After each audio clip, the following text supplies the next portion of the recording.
They said my birthdays were too expensive. Then threw Emma a party with a live band and fireworks. So this year, I didn't argue. I just booked a first-class seat to Tokyo. When I posted the view from my penthouse, their calls came faster than the elevator I'd just stepped out of. Where are you? How could you afford this?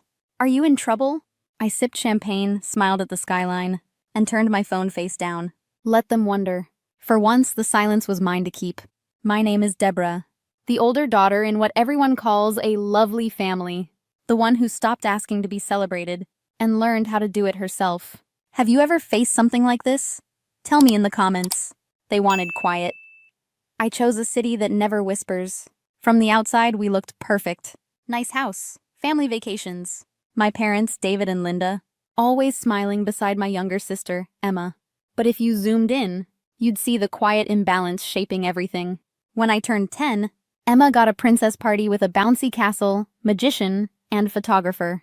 4 months later, I got a homemade cake and a $5 Target card. Sweetheart, we just can't afford big parties all the time. You understand, right? I was 8. I didn't, but I nodded. Because good girls don't make things harder. That became the script. Emma got roller rinks, DJs, and custom cakes. I got chain restaurants and candle wax on plastic tables. Every excuse felt rehearsed. Money's tight this year. Deborah's mature. She doesn't need flashy things. But somehow, money was never tight for Emma. By high school, her birthdays were events people talked about for weeks. Professional photos, themed decorations, guest lists that filled the house. For her sweet 16, they rented a ballroom. For my 18th, we went to Olive Garden. Mom smiled like that made us even. You're the grounded one, honey. You don't need attention to feel loved. But it didn't feel like love. It felt like absence. Like my name only echoed when Emma's wasn't in the room. Like existing quietly was the only way to stay accepted. Every time people said, "You have such a close family," I wanted to laugh. They saw photos. I lived the distance. By the time I left for college, I'd already learned to lower my expectations. No one forgets your birthday if you never expect them to remember. Every dinner, every forced smile, every candle I blew out alone, I told myself it didn't matter. But deep down, it did. It always did. I thought someday they'd notice. They never did. College was supposed to be a new start, a clean slate. But even there, I carried the old imbalance with me. While Emma got her tuition covered and a monthly allowance, I worked 3 part-time jobs: library, coffee shop, tutoring on weekends. My paychecks went straight to rent and loans. When Emma called crying about her grades, Mom wired her $500 for comfort. When I called about my broken laptop, Mom said, "Can you wait till your next paycheck?" I stopped calling after that. Graduation came. I walked the stage in a thrift store dress, and dinner afterward was, you guessed it, Olive Garden. 3 years later, Emma's C-average degree earned her a party bigger than most weddings. A red carpet, a videographer, a champagne tower. Dad gave a speech about how proud they were of her resilience. I smiled like always and applauded. Like always. But something inside me cracked that night. A quiet sound. Like glass giving way under too much weight. So I started keeping track. I made spreadsheets, venues, catering, decorations, costs. Emma's sweet 16, $8,000. Her 21st, nearly $12,000. My birthdays combined, maybe $2,000. That's when I realized it wasn't about money. It was about value. I read about golden child and scapegoat roles in families. I joined forums for people raised in that dynamic. Stories just like mine. Different names, same ache. It was comforting and horrifying all at once. We'd all been told the same lie. You're the mature one. Translation, you're easier to neglect. But instead of drowning in resentment, I decided to study it, understand it, and then quietly outgrow it. That's how Operation Self-Worth began. I opened a separate savings account, my someday fund. Every dollar was proof that I mattered. I cut back ruthlessly. No Netflix, no takeout, no spontaneous shopping. Each sacrifice felt like a brick in my escape route. When my parents asked me to help with Emma's next party, I said, "Sorry, I'm busy." The table went silent. For once, my no echoed louder than any apology. I journaled every slight, every "we can't afford that," followed by another check written for Emma. I saved receipts from my birthday dinners and screenshots of her party plans. The paper trail of inequality. It didn't make me bitter. It made me precise and patient. Because the longer I stayed quiet, the clearer my focus became. I wasn't just saving money. I was saving myself. If they wouldn't celebrate me, I'd learn to do it myself. 6 months into Operation Self-Worth, things began to shift. Not outwardly. My parents still praised Emma for breathing. But inside me, something hard and quiet was forming. When Mom said, "Emma's 23rd birthday is coming up, we'll need your help," I smiled politely and said, "Not this year." The silence that followed could have frozen air. "You've become so selfish lately," she hissed. "Maybe I've just stopped being everyone else's background noise," I replied. They didn't know what to do with that. Then came the invitations. Gold foil, embossed, custom calligraphy. Emma. Through the ages, the theme read. A decade's worth of favoritism dressed up as nostalgia. I helped when asked, cut ribbons, carried boxes, because refusing completely would have exposed my plan too soon. But while they obsessed over flower arrangements and champagne, I was counting costs. The florist's bill alone was more than 3 of my birthdays combined. The night of her party, the mansion gleamed like a movie set. Crystal chandeliers, string quartet, a photographer capturing every perfect moment. Mom cried during her toast. Dad said, "Emma, you've always been our sunshine." I watched from the edge of the crowd, the music thumping through my chest like a memory I never owned.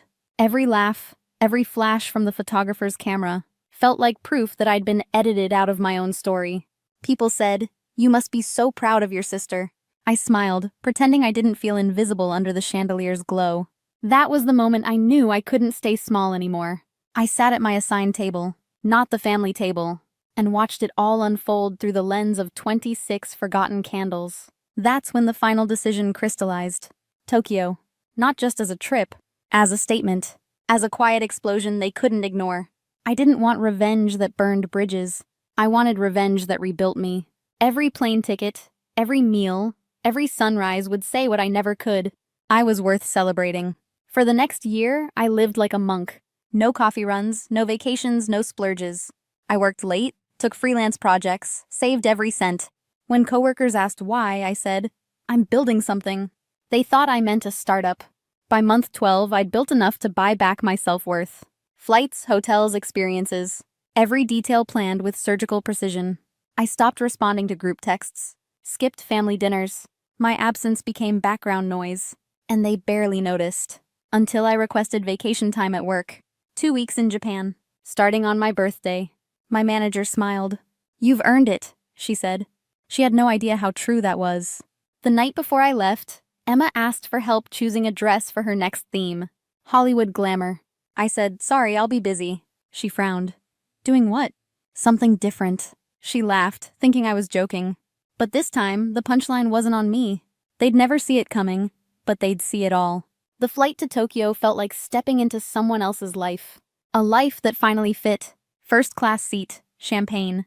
A name spoken with respect. When I landed, the city glowed like it had been waiting for me. My suite on the 40th floor overlooked a skyline made of light. The bed was soft, the silence was earned. For once, everything around me said, "You made it." That morning, I posted one photo. A glass of champagne, the Tokyo skyline beyond it. Captioned simply, 26 never felt so good. #Tokyo views now are worth the wait. 9 hours later, my phone exploded. 47 missed calls. Hundreds of messages. Mom, Dad, Emma. Where are you?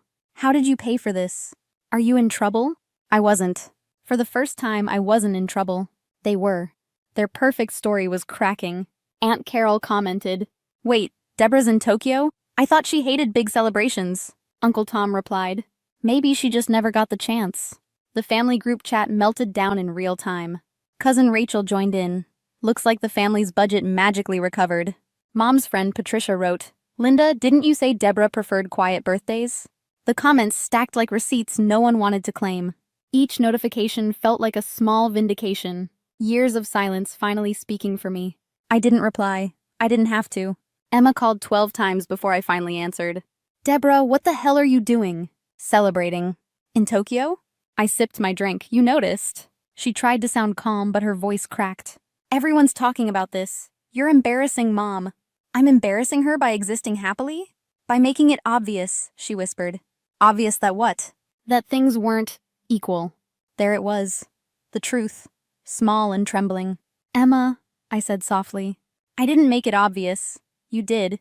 Every year since we were kids." She went silent. Then, "You're being selfish." My party is in 2 weeks. Then maybe it's time you learn what being second feels like. Click. Mom called next. Deborah Elizabeth, you call me right now. I'm on the phone, Mom. What are you doing? Flying to Japan alone? Do you know how this looks? Liberating. Are you in debt? Did someone give you money? Yes, me. Her voice cracked. This isn't you.